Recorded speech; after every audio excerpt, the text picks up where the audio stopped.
நடிகர் and இசையமைப்பாளரான GV Prakash ரீசெண்டாக ஒரு சேனலுக்கு இன்டர்வியூ கொடுத்திருக்காரு. அதில் சைந்தவி குறித்து மனம் திறந்து பேசியிருக்காரு. அந்த விஷயம் தான் இப்போ சோஷியல் மீடியாவில் வைரலைட் வருது. பிளாக்மெயில் படத்தில் ஜிவி பிரகாஷ் நடிச்சிருக்காரு. இந்த படத்தை பற்றி பேசும்போது நம்ம வாழ்க்கையில் ஏதாவது ஒன்று சந்திச்சிருப்போம். அதுதான் இந்த படத்தில் இயக்குனர் அழகாக சொல்லியிருக்காரு. படத்துடைய கதையை கேட்டதுமே எனக்கு ரொம்ப பிடிச்சிருந்தது. இந்த படத்தில் நடிக்கிறதுக்கு ஓகே சொல்லிட்டேன். நம்மளை பற்றி தெரியாதவங்க யாருமே நமக்கு துரோகம் செய்ய மாட்டாங்க.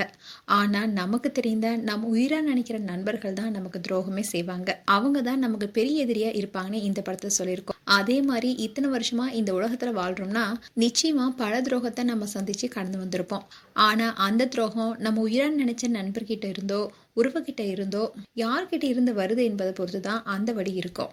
அதுவும் ஒரு கட்டத்துக்கு மேல புரிஞ்சுக்கிட்டா நாம நம்ம வாழ்க்கையில அடுத்து என்ன செய்ய போறோம் என்பதை நோக்கி நடக்க ஆரம்பிச்சிடுவோம்னு சொல்லியிருந்தாரு. அண்ட் ரீசெண்டா தான் லண்டன்ல ஜிவி பிரகாஷ் இசை கச்சேரி நடத்தினாரு. அதுல பல இசைக்கலைஞர்கள் பாடல்கள் பாடகிகளும் கலந்துக்கிட்டாங்க. அதுல பாடகியும் ஜிவி பிரகாஷுடைய முன்னாள் மனைவி சைந்தியும் கலந்துக்கிட்டாங்க. அப்போ ஒருத்தருக்கு ஒருத்தர் நேருக்கு நேர் பார்த்து சிரிச்சுக்கிட்டாங்க. இது தொடர்பான வீடியோ சோஷியல் மீடியால ட்ரெண்ட் ஆனிச்சு. இதை பத்தி இதுல கேள்வி எழுப்பினாங்க. அதுக்கு ஜிவி என்ன சொன்னார்னா, சைந்திவியை எனக்கு 2001ல இருந்து தெரியும். அவங்க எனக்கு ஸ்கூல் படிக்கும் போதுல இருந்தே நல்ல ஃப்ரெண்டு. அவங்களுக்கு கொடுக்க வேண்டிய மரியாதை கௌரவத்தை நான் கண்டிப்பா கொடுப்பேன். அவங்க ஒரு திறமையான பாடகி, அதுக்கான மரியாதை அவங்களுக்கு கண்டிப்பா கொடுப்பேன்.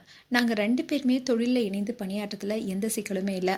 நாங்க ஒருத்தருக்கு ஒருத்தர் மதிக்கிறோங்கிறதுனால எங்களால இணைந்து பணியாற்ற முடியுது. அதோட மகள் அன்விக்கு நாங்க 2 பேர் தான் பெற்றோர். அதனால அன்வி விஷயத்துல எந்த ஒரு முடிவு இருக்கிறதா இருந்தாலும் இன்னமும் நாங்க 2 பேரும் ஒன்னா சேர்ந்து பேசிதான் முடிவெடுப்போம். 2 பேரும் இப்ப பிரிஞ்சிருந்தாலும் தொழில சக கலைஞர்களுக்கு என்ன மரியாதை கொடுக்கப்படுமோ அதை 2 பேருமே எப்போதுமே கொடுப்போம்னு ஜிவி பிரகாஷ் அந்த இன்டர்வியூல சொல்லியிருக்காரு.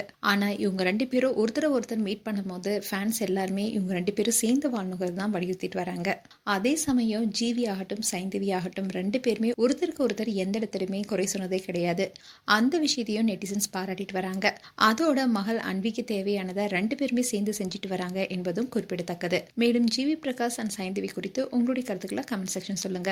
இது போன்ற வீடியோஸை பார்க்க நியூஸ் தமிழ் கிளிட்ஸ் சேனலை சப்ஸ்கிரைப் பண்ணுங்க. மறக்காம நோட்டிபிகேஷன் பட்டனை கிளிக் பண்ணுங்க.